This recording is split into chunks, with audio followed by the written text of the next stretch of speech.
Students, last lecture में हमने बात की थी पॉलन ग्रेन के बारे में। पॉलन ग्रेन का स्ट्रक्चर अपन ने देखा था। पॉलन ग्रेन को ही मेल गैमेटोफाइट भी कहते हैं। अब हम इस लेक्चर में बात करेंगे कि मेल गैमेटोफाइट का डेवलपमेंट किस तरह से होता है और पॉलिनेशन किस स्टेज में होता है, मेल गैमेटोफाइट में कितने न्यूक्लियस होते हैं, किस तरह की सेल्स होती है, ये हम बात करने वाले हैं। तो नेक्स्ट टॉपिक है structure and development of pollen grain यानी मेल गैमेटोफाइट। पॉलन ग्रेन का स्ट्रक्चर हमने पढ़ा है। पॉलन ग्रेन का स्ट्रक्चर कुछ इस तरह का था। ये इसकी सेल वॉल थी जिसको हमने स्पोरोडर्म नाम दिया था। इसमें बाहर की तरफ आउटर वॉल जो होती है इसको हम एक्साइन कहते हैं, और जहां पे एक्साइन एब्सेंट होता है, नहीं होता, उसको अपन जर्म पोर कहते हैं। तो ये वाला स्ट्रक्चर जो आउटर लेयर है इसे हमने एक्साइन कहा था। जहां पे एक्साइन एब्सेंट होती है दैट इज जर्म पोर। अच्छा, इसके अंदर साइटोप्लाज्म होता है जो डेंस होता है, साथ साथ में इसमें अंदर न्यूक्लियस प्रेजेंट होता है। ये एक पॉलन ग्रेन का स्ट्रक्चर था। अब जैसे जैसे इसमें डेवलपमेंट होता है तो डेवलपमेंट के दौरान क्या चेंजेस देखने मिलते हैं। ये पॉलन ग्रेन वैक्यूल को डेवलप करेगा। यहां पे वैक्यूल का फॉर्मेशन होता है कुछ इस तरह से, और ये जो न्यूक्लियस है ये न्यूक्लियस यहां पे और यहां पे साइटोप्लाज्म। स्टार्टिंग कंडीशन में हम इसे वेजिटेटिव सेल कहते हैं। ये वाला पार्ट वेजिटेटिव सेल,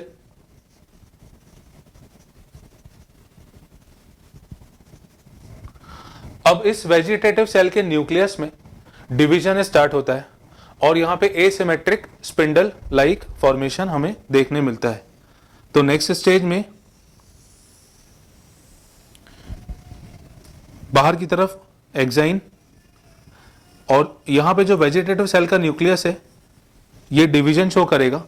ये वाला न्यूक्लियस डिवाइड होगा और एसिमेट्रिक स्पिंडल लाइक स्ट्रक्चर का फॉर्मेशन होता है, और ये एसिमेट्रिक स्पिंडल कुछ इस तरह का दिखाई देता है।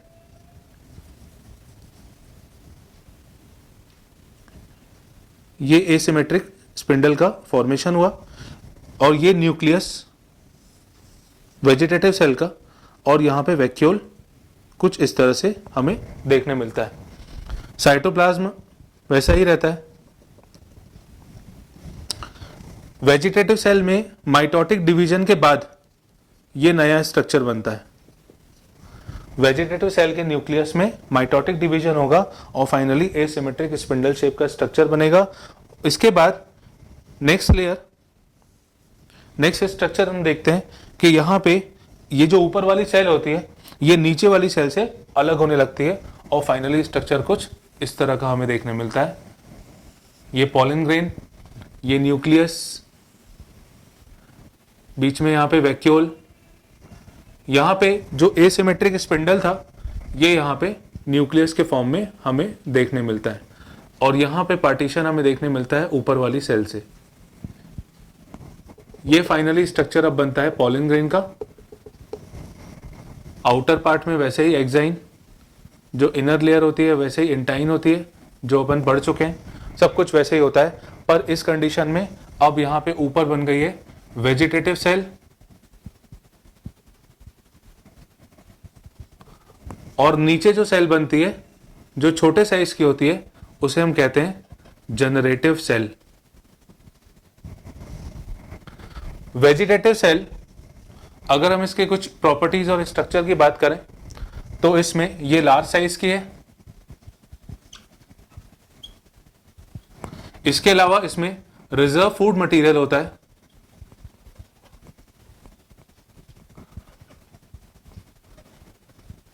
और साथ साथ में इर्रेगुलर शेप न्यूक्लियस होता है।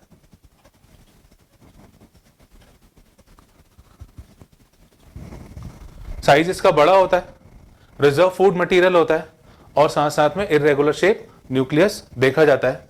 अगर जनरेटिव सेल की बात करें तो जनरेटिव सेल के कुछ इंपॉर्टेंट कैरेक्टर्स, ये छोटे साइज की होती है, छोटे साइज की होने के साथ साथ ये जो न्यूक्लियस होता है ये स्पिंडल शेप का होता है,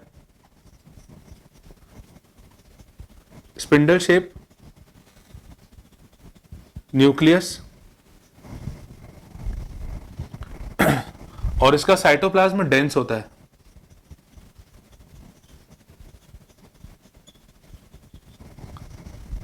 ये कुछ स्ट्रक्चर, कुछ पॉइंट्स जनरेटिव सेल के लिए।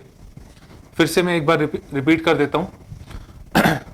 जो पॉलन ग्रेन है, जिसको हम बाद में मेल गैमेटोफाइट भी कहते हैं, पॉलन ग्रेन में एक्साइन, इंटाइन और जर्मोपोर। स्टार्टिंग कंडीशन में इसमें हम वेजिटेटिव सेल कहते हैं इसको। साइटोप्लाज्म इसमें होता है, वैक्यूल होता है, न्यूक्लियस होता है। जब इसका न्यूक्लियस माइटोटिक डिवीजन शो करता है तो यहाँ पे asymmetric spindle shape structure develop होता है। ये जो स्ट्रक्चर है इसे हम कहते हैं एसिमेट्रिक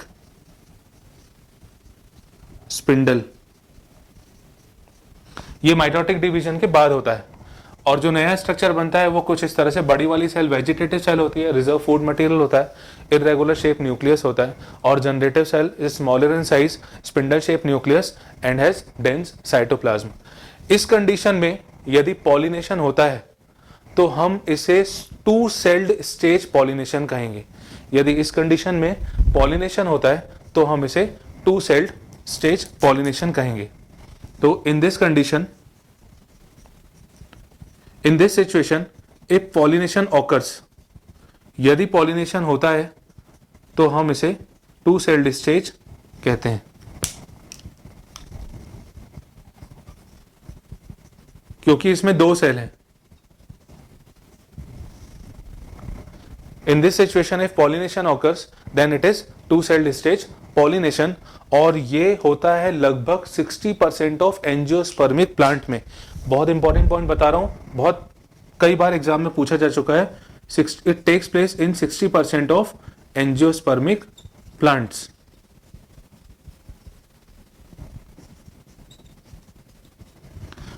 यानी टू सेल्ड स्टेज में पॉलिनेशन 60% ऑफ एंजियोस्पर्मिक प्लांट में होता है। अब एक कंडीशन और इसमें देखी जाती है जब थ्री सेल्ड स्टेज पॉलिनेशन होता है। थ्री सेल्ड स्टेज पॉलिनेशन कैसे होता है देखते हैं। ये जो स्ट्रक्चर बना है, इस स्ट्रक्चर में यहां पे ये जो जनरेटिव सेल है, जनरेटिव सेल का जो न्यूक्लियस होता है वो फिर से माइटोटिक एक्टिविटी शो करता है। जनरेटिव सेल का न्यूक्लियस फिर से माइटोटिक एक्टिविटी शो करता है। माइटोटिक एक्टिविटी शो करने के कारण ये जो न्यूक्लियस है ये दो मेल गैमीट का फॉर्मेशन करता है। यानी अब जो स्ट्रक्चर है ये कुछ इस तरह से शो होगा। ये न्यूक्लियस, ये वैक्यूल वेजिटेटिव सेल का, और यहां पे दो मेल गैमीट्स का फॉर्मेशन होगा। बाकी स्ट्रक्चर वैसे ही रहेगा। वेजिटेटिव सेल बड़े साइज की होती है, जनरेटिव सेल छोटे साइज की होती है। तो इसमें इस सिचुएशन में हम लिखेंगे यहां पे कि when generative cell undergo mitotic division, undergo mitotic division and form two male gametes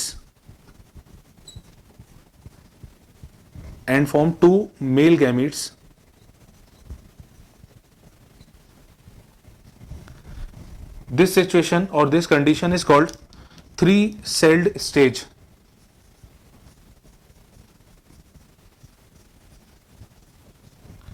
इसे हम थ्री सेल्ड स्टेज कहेंगे, और ये थ्री सेल्ड स्टेज में पॉलिनेशन लगभग 40% ऑफ एंजियोस्पर्मिक प्लांट्स में होता है।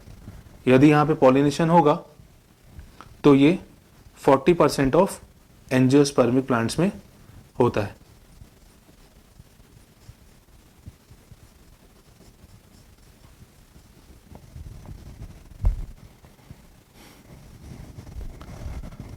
अब जो स्ट्रक्चर फाइनली बनता है ये मैच्योर मेल गैमेटोफाइट कहलाता है।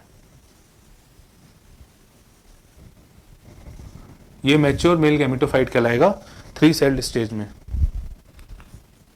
अगर क्वेश्चन आता है और पूछा जाता है आपसे कि मैच्योर मेल गैमेटोफाइट कौन सी स्टेज कहलाती है, तो आंसर है three celled stage. Mature male gametophyte.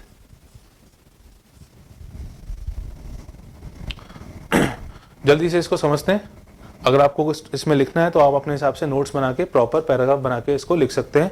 यही पूरा मैकेनिज्म है और ये बहुत इंपॉर्टेंट मैकेनिज्म है। मतलब इसमें जो नीट पैटर्न पे जो क्वेश्चन बनता है, मैंने देखा था 1-2 साल पहले ये पूछा गया था कि इसमें से कौन सा मेल गैमेटोफाइट को रिप्रेजेंट करता है, तो उसका आंसर पॉलन ग्रेन था। मैं एक बार जल्दी से इसको शॉर्ट में समझाता हूँ। पॉलन ग्रेन में जो वेजिटेटिव सेल होती है, वेजिटेटिव सेल में डिवीजन होता है, जनरेटिव सेल का फॉर्मेशन होता है, माइटोटिक डिवीजन यहाँ पे देखा जाता है। जनरेटिव सेल बन गई, छोटे साइज की होती है, डेंस साइटोप्लाज्म होता है इसमें। और जनरेटिव सेल जब बन जाती है तो इसको हम 2 सेल्ड स्टेज कहते हैं। 2 सेल्ड स्टेज में पॉलिनेशन अगर होता है तो ये लगभग 60% ऑफ एंजियोस्पर्मिक प्लांट्स में देखा जाता है। जनरेटिव सेल में फिर से अगर माइटोटिक डिवीजन होगा तो उस कंडीशन में इसे हम 3 सेल्ड स्टेज पॉलिनेशन कहेंगे। जनरेटिव सेल में माइटोटिक डिवीजन के बाद 2 मेल गैमेटोफाइट का फॉर्मेशन होता है और ये 3 सेल्ड स्टेज पॉलिनेशन कहलाता है। ये हमने एंड्रोशियम वाला पार्ट फिनिश किया। अब हम आते हैं गाइनोशियम पे।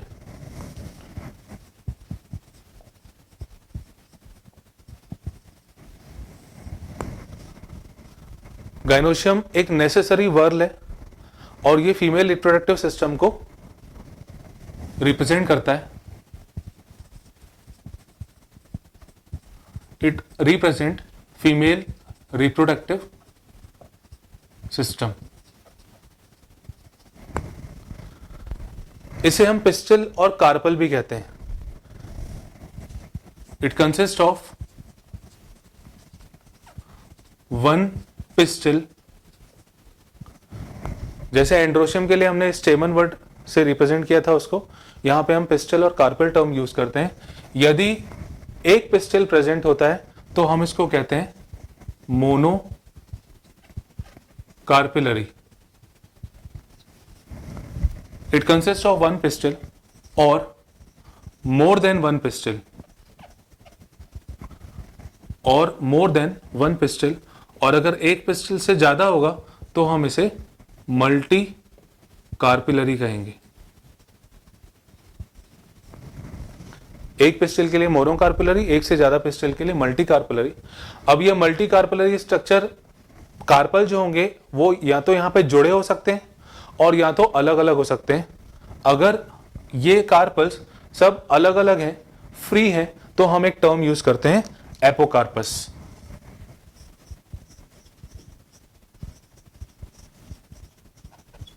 तो एपोकार्पस स्ट्रक्चर क्या होता है? When carpels are free, when carpels are free. और एक देखा जाता है मार्शेलिया में, एग्जाम्पल इसका। अगर कार्पल फ्यूज्ड होते हैं तो हम इसे कहते हैं syncarpous. When carpels are fused, और एग्जाम्पल इसका पेपेवर।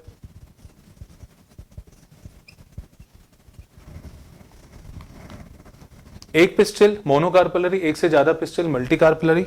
फ्यूज्ड होंगे तो सिनकार्पस, फ्री होंगे तो एपोकार्पस। अब अगर हम स्ट्रक्चर देखें फीमेल रिप्रोडक्टिव सिस्टम का फ्लावर में, तो ये स्ट्रक्चर कुछ इस तरह से हमने देखा है।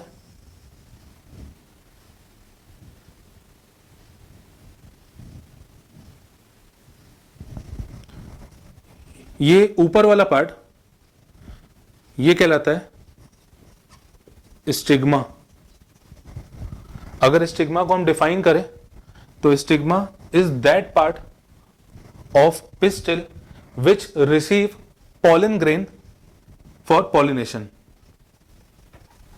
This structure receive pollen grain. ये जो लॉन्ग ट्यूब लाइक स्ट्रक्चर हमको दिख रहा है इसे हम कहते हैं style. It is long tube like structure. और ये जो लास्ट में बल्ज पार्ट दिख रहा है इसे हम कहते हैं ovary. It is basal bulged part, basal bulge part है। अब अगर ओवरी के अंदर हम स्ट्रक्चर्स देखें अगर, तो ये स्ट्रक्चर्स हमें कुछ इस तरह के दिखते हैं। यहां पे जो अंदर की तरफ स्ट्रक्चर प्रेजेंट होता है इसे हम कहते हैं placenta. This structure is known as placenta.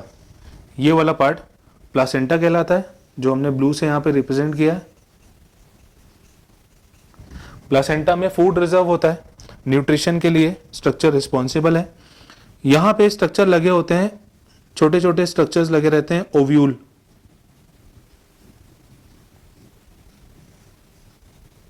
बहुत सारे ओव्यूल्स हमें कुछ प्लांट स्पीशीज में देखने मिलते हैं, किसी किसी में सिंगल ओव्यूल भी देखने मिलता है।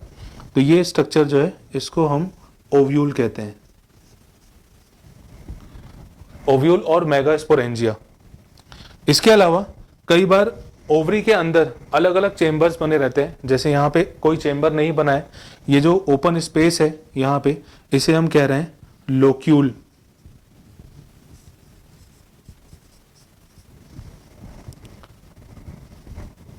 लोक्यूल और भी सारे हो सकते हैं, चेंबर्स और भी ज्यादा हो सकते हैं।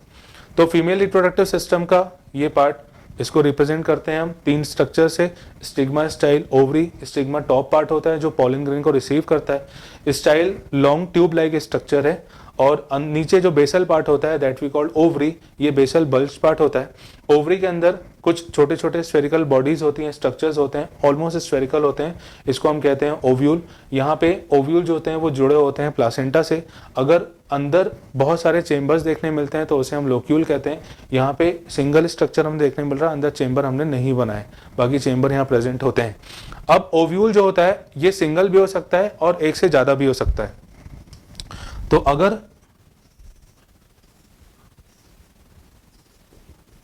सिंगल ओव्यूल प्रेजेंट होता है, एक होता है, तो इसके एग्जांपल्स हम देखते हैं।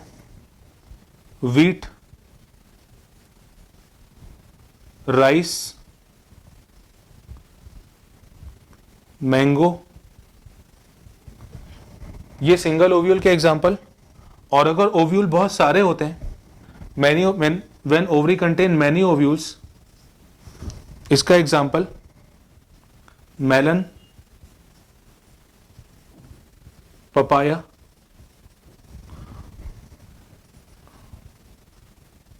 Orchid plants. ओव्यूल सिंगल होगा, इसके एग्जांपल्स हैं व्हीट, राइस, मैंगो। ओव्यूल अगर एक से ज्यादा होगा तो ये इसके एग्जांपल्स। तो ये हमने देखा कि कौन कौन से स्ट्रक्चर्स प्रेजेंट होते हैं ओवरी के अंदर। अब हम बात करेंगे इस ओव्यूल के बारे में कि ओव्यूल किस तरह का होता है और इसमें कौन कौन से टाइप्स एग्जिस्ट करते हैं।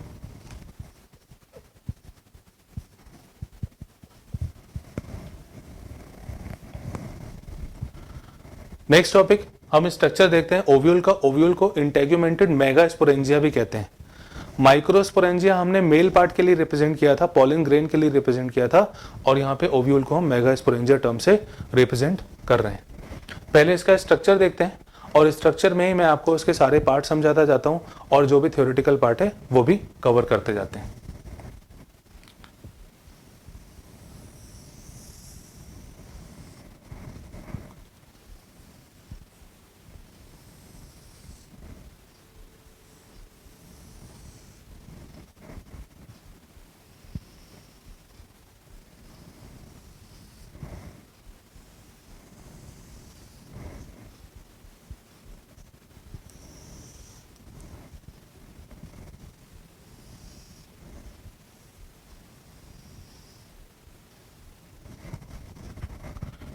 ये ओव्यूल का डायग्राम।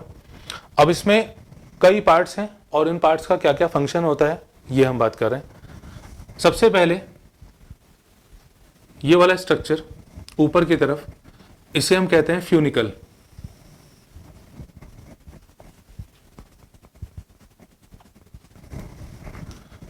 फ्यूनिकल जो हमने अभी पढ़ा था प्लासेंटा होता है, प्लासेंटा से ओव्यूल जुड़ा हुआ रहता है, और वो जो ओव्यूल को जोड़ने वाला पार्ट होता है प्लासेंटा से, उसको हम कहते हैं funicle. It attach ovule to placenta. ये फ्यूनिकल के बारे में। यहां पे फ्यूनिकल और ये जो मेन बॉडी है ओव्यूल की, ये एक पर्टिकुलर पॉइंट पे जुड़ी हुई रहती है। इस पॉइंट को हम कहते हैं hilum. Hilum is the structure which attach funicle with body of ovule. Attaches funicle and ovule body. ये फ्यूनिकल और ओव्यूल बॉडी को जोड़ने वाला पार्ट है। नेक्स्ट, ये जो स्ट्रक्चर दिख रहा है यहां पे, ये जो ओपनिंग दिख रही है, इस ओपनिंग को हम कहते हैं micropyle.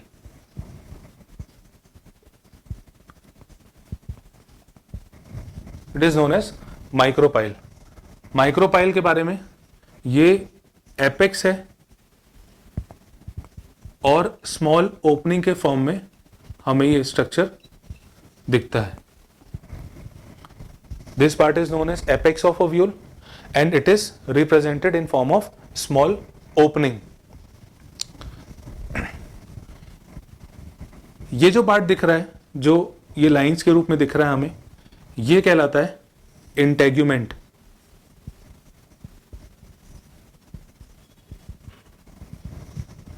Integument is outer protective covering. ये आउटर प्रोटेक्टिव कवरिंग होती है जो कि ओव्यूल को प्रोटेक्ट करती है, और ये जनरली दो होती हैं। तो इसके बारे में पहला पॉइंट आउटर प्रोटेक्टिव कवरिंग, और दूसरा जनरली 2 इन नंबर। किसी किसी प्लांट में ये 3 भी होती है, और कई जब थर्ड इंटेग्यूमेंट पाया जाता है तो उसको अपन एरल कहते हैं। थर्ड इंटेग्यूमेंट को हम एरल कहते हैं। Third integument is known as aril. और एरल का एक बहुत इंपॉर्टेंट एग्जांपल ये लीची में देखने मिलता है। लीची में थर्ड इंटेग्यूमेंट एग्जिस्ट करता है, उसे एरल कहते हैं। अब इंटेग्यूमेंट के बेस पर, on the presence of number of integument, ovule is classified into 3 type: unitegmic ovule, bitegmic ovule और एटेग्मिक ओव्यूल। तो इंटेग्यूमेंट के बेस पर 3 तरह के ओव्यूल्स होते हैं। पहला यूनिटेग्मिक ओव्यूल, दूसरा बाइटेग्मिक ओव्यूल, और थर्ड, यदि इंटेग्यूमेंट नहीं होगा तो एटेग्मिक ओव्यूल। ये इंटेग्यूमेंट के बेस पर क्लासिफिकेशन ओव्यूल का। यूनिटेग्मिक ओव्यूल मतलब इसमें integument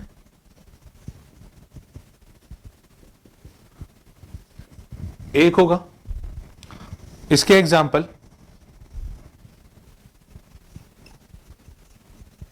gymnosperm and gamopetalae. Gymnosperm and gamopetalae. यदि इंटेग्यूमेंट 2 होंगे तो वो बाइटेग्मिक ओव्यूल कहलाएगा। इसका example monocot and polypetalae. Monocot and polypetalae इसका एग्जाम्पल। एटेग्मिक ओव्यूल में इंटेग्यूमेंट नहीं होता। When integuments are absent then it is known as ategmic ovule.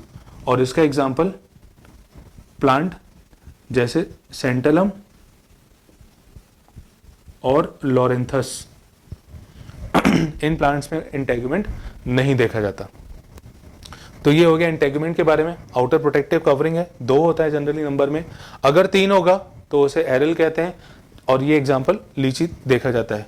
एक इंटेगुमेंट यूनिटेगमिक, एग्जाम्पल 2 बाइटेगमिक और नहीं होगा तो एटेगमिक। नेक्स्ट, यहां पे कुछ पेरेन्काइमेटस स्ट्रक्चर प्रेजेंट होता है।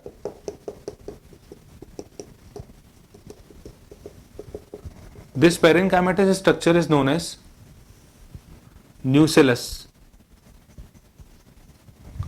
Nucellus is parenchymatous structure.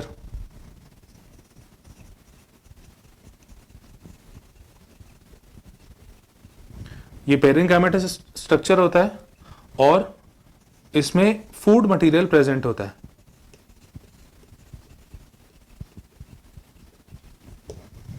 पेरेन्काइमेटस and reserve food material structure, reserve food material is present.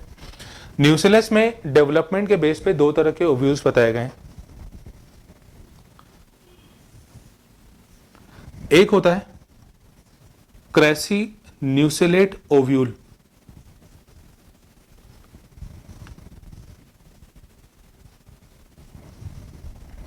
Cracy न्यूसेलेट ovule.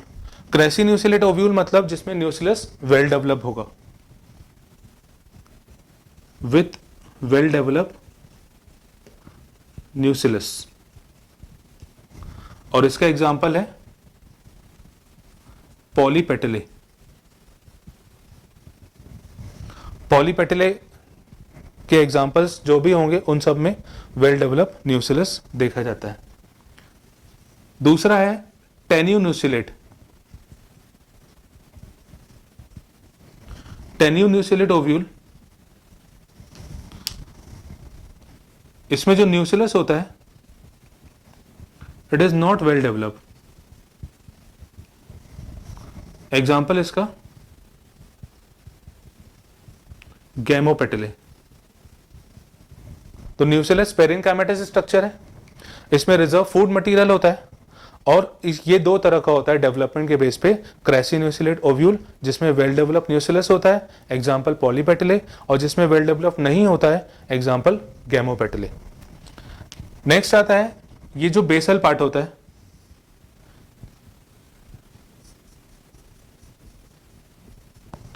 इसे हम कहते हैं कैलजा। कैलजा है ये बेसल पार्ट है, ये बेसल पार्ट ऑफ ओव्यूल और ये apex part of ovule. Apex part को हमने माइक्रोपाइल कहा और बेसल पार्ट को कैलजा। जल्दी से एक बार पूरा रिवाइज करते हैं और जो इसमें आपको पॉइंट्स इसके अलावा कुछ लिखना हो पैराग्राफ बना के आप लिख सकते हैं। बाकी जो इंपॉर्टेंट पॉइंट्स हैं वो सारे यहाँ पे अपन डिस्कस कर चुके हैं। फिर से एक बार, ये ओव्यूल का स्ट्रक्चर है। मैं एक बार आपको क्लियर कर दूं कि ओव्यूल 6 तरह का होता है, ये हमने एक तरह का बनाया है। स्ट्रक्चर सारे एक ही जैसे होते हैं, बस पोजीशन चेंज हो जाती है। फ्यूनिकल की पोजीशन, माइक्रोपाइल की पोजीशन, चलाजा की पोजीशन ये चेंज हो जाती है। On the basis of that ovules are differentiated into 6 type. ये एक टाइप का मैंने स्ट्रक्चर डिस्क्रिप्शन दिया। फ्यूनिकल, फ्यूनिकल वो वाला पार्ट होता है जो ओव्यूल को प्लासेंटा से जोड़ के रखता है। It attach ovule with placenta to placenta. Next part है हाइलम। हाइलम जो ओव्यूल की मेन बॉडी होती है और जो फ्यूनिकल वाला पार्ट होता है उसको जोड़ने वाला पार्ट हाइलम कहलाता है। जो ओव्यूल की ओपनिंग होती है एपेक्स पार्ट होता है, माइक्रोपाइल कहते हैं इसे, छोटी ओपनिंग के रूप में। इसका जो बेसल पार्ट होता है कैलाजा। इंटेगुमेंट, इंटेगुमेंट जो होती है प्रोटेक्टिव कवरिंग्स होती है, ये 2 होती है नंबर में। तीसरा इंटेगुमेंट एरिल कहलाता है, एग्जाम्पल लीची। On the basis of number of integuments, ovule are classified into 3 type: unitegmic, bitegmic and ategmic. इनके एग्जाम्पल सामने लिखे हुए हैं। पेरेन्काइमेटस बॉडी होती है जो रिजर्व फूड मटेरियल को स्टोर करती है, इसको न्यूसेलस कहते हैं। न्यूसेलस के डेवलपमेंट के बेस पे 2 तरह के ओव्यूल होते हैं। पहला crassinucellate ovule in which nucellus is well develop, example polypetalae के मेंबर्स में। और दूसरा टेन्यू न्यूसेलेट ओव्यूल, न्यूसेलस इसमें वेल डेवलप नहीं होता, एग्जाम्पल गैमोपेटले। नेक्स्ट टॉपिक है type of ovules. Ovule total 6 तरह के होते हैं। इसमें माइक्रोपाइल, चलाजा और फ्यूनिकल की पोजीशन के बेस पे इनको बताया जाता है। इसमें सबसे पहला आता है orthotropous ovule.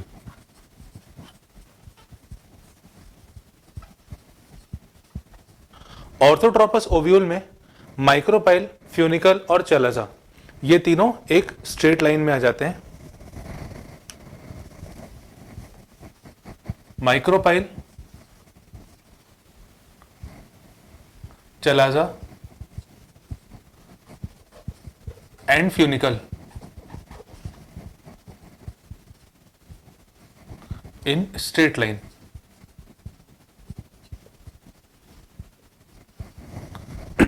All three structures are arranged in straight line. और इसका स्ट्रक्चर कुछ इस तरह का हमें देखने मिलता है.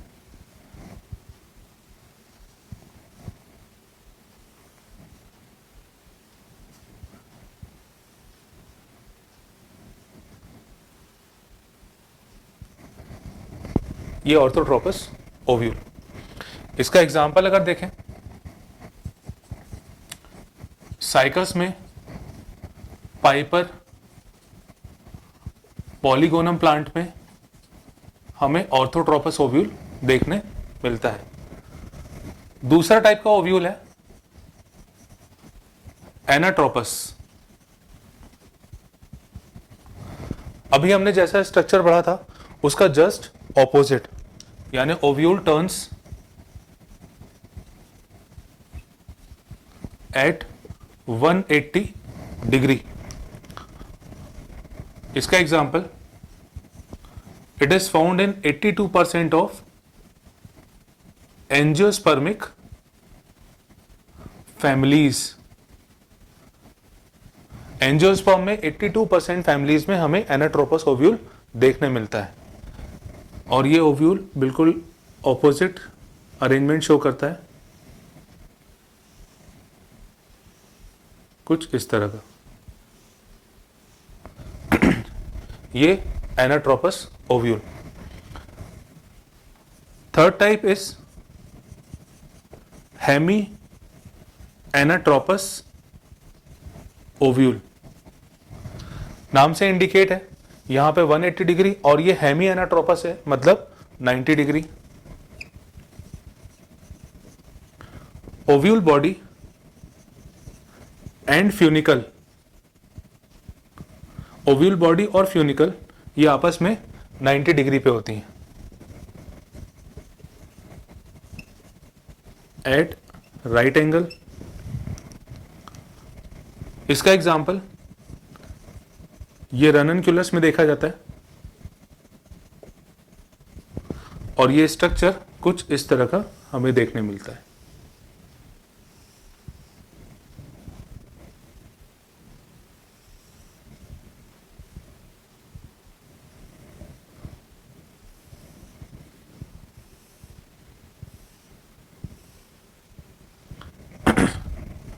ये hemianatropous. Fourth type is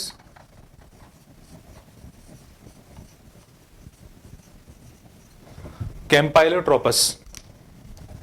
कैम्पाइलोट्रोपस में जो बॉडी ऑफ ओव्यूल होती है और फ्यूनिकल होता है, ये मोर और less than at right angle. मतलब राइट एंगल में या तो वो ज्यादा हो सकता है या तो कम, किसी भी तरह का स्ट्रक्चर यहां पे एग्जिस्ट कर सकता है. Ovule body and funicle are at more or less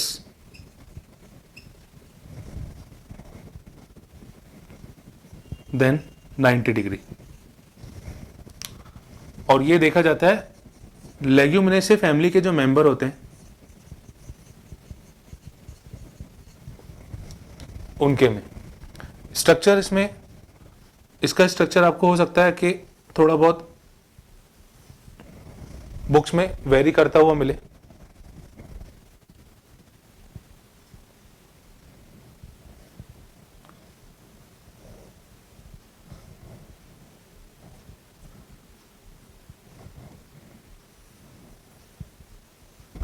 कैम्पाइलोट्रोपस.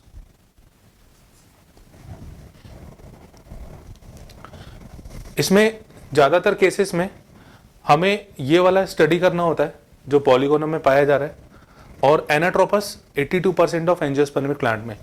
हम आगे जो स्टडी करेंगे वो एनाट्रोपस को लेके स्टडी करेंगे, और जो डेवलपमेंट एक्चुअल देखेंगे वो पॉलीगोनम के बेस पे देखेंगे, क्योंकि ज़्यादातर पॉलीगोनम ही स्टडी किया गया है, सबसे पहले यही स्टडी किया गया था. नेक्स्ट है फिफ्थ टाइप एम्फीट्रोपस. एम्फीट्रोपस में जो ओव्यूल की बॉडी होती है और जो एम्ब्रियो सैक होता है, दोनों हॉर्स शू शेप के हो जाते हैं.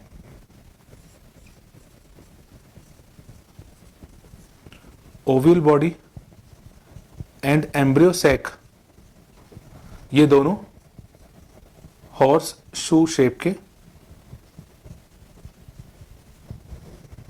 दिखाई देते हैं। एग्जाम्पल इसका पेपेवर और पॉपी, पेपेवर सोमनीफेरम। इसका स्ट्रक्चर हमें कुछ इस तरह का देखने मिलता है।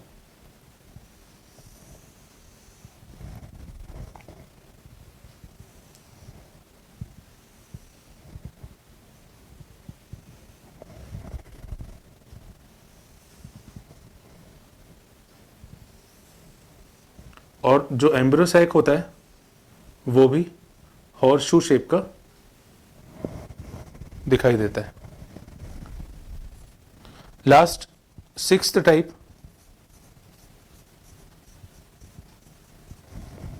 सार्सिनोट्रोपस। सार्सिनोट्रोपस में ओव्यूल 360 डिग्री से ज्यादा टर्न हो जाता है।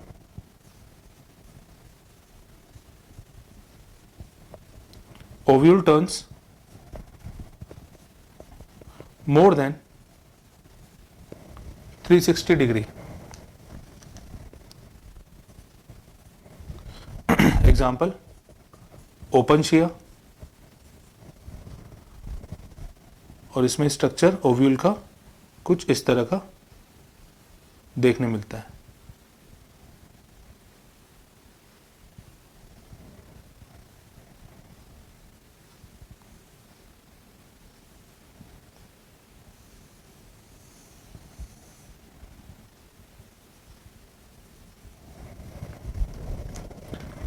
ऑर्थोट्रोपस तीनों स्ट्रेट लाइन में, डायग्राम इसका पॉलीगोनम और cycas. Example, anatropous turns eight 180 degree, 82% of angiospermae plants में ये देखने मिलता है।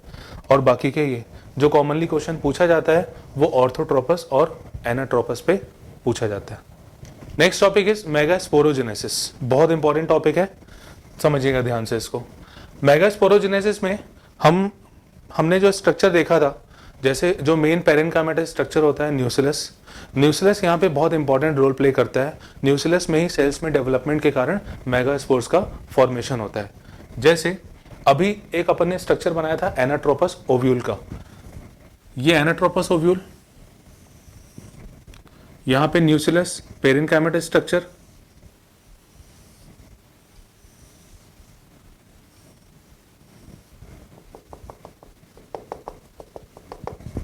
ये micropyle,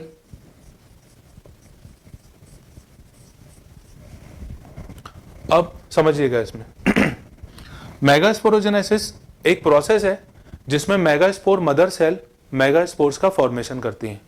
megasporogenesis is the process in which process of formation of megaspore from megaspore mother cell। Megaspore mother cell से मेगास्पोर का फॉर्मेशन मेगास्पोरोजेनेसिस कहलाता है। अब हम इसमें बात कर रहे हैं, समझना इसमें, न्यूक्लियस में कोई भी सेल डेवलपमेंट शो करती हुई नीचे की तरफ बढ़ती है, माइक्रोपाइल की तरफ बढ़ती है। फॉर एग्जाम्पल, ये एक सेल जो नीचे की तरफ बढ़ रही है डेवलप होती हुई, ये सेल डेवलप होती हुई आगे बढ़ेगी, इसको हम कहते हैं archesporial cell. This is archesporial cell.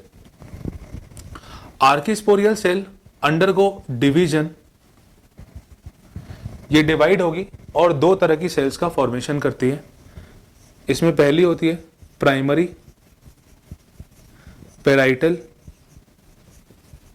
Cell और दूसरी होती है प्राइमरी स्पोरोजिनस सेल। न्यूक्लियस से कोई भी एक सेल डेवलपमेंट शो करती हुई माइक्रोपाइल की तरफ मूव करती है। अगर हम ऑर्थोट्रोपस स्ट्रक्चर बनाते हैं तो इसका उल्टा हो जाएगा, डेवलपमेंट प्रोसेस वहां भी सेम रहेगा। आर्कीस्पोरियल सेल में डिवीजन हुआ, आर्कीस्पोरियल सेल ये वाली जो डेवलप हो रही है, इसमें डिवीजन के बाद प्राइमरी पैराइटल और प्राइमरी स्पोरोजिनस सेल बनी। यहाँ पे प्राइमरी स्पोरोजिनस सेल जो होती है ये मेगास्पोर मदर सेल कहलाती है।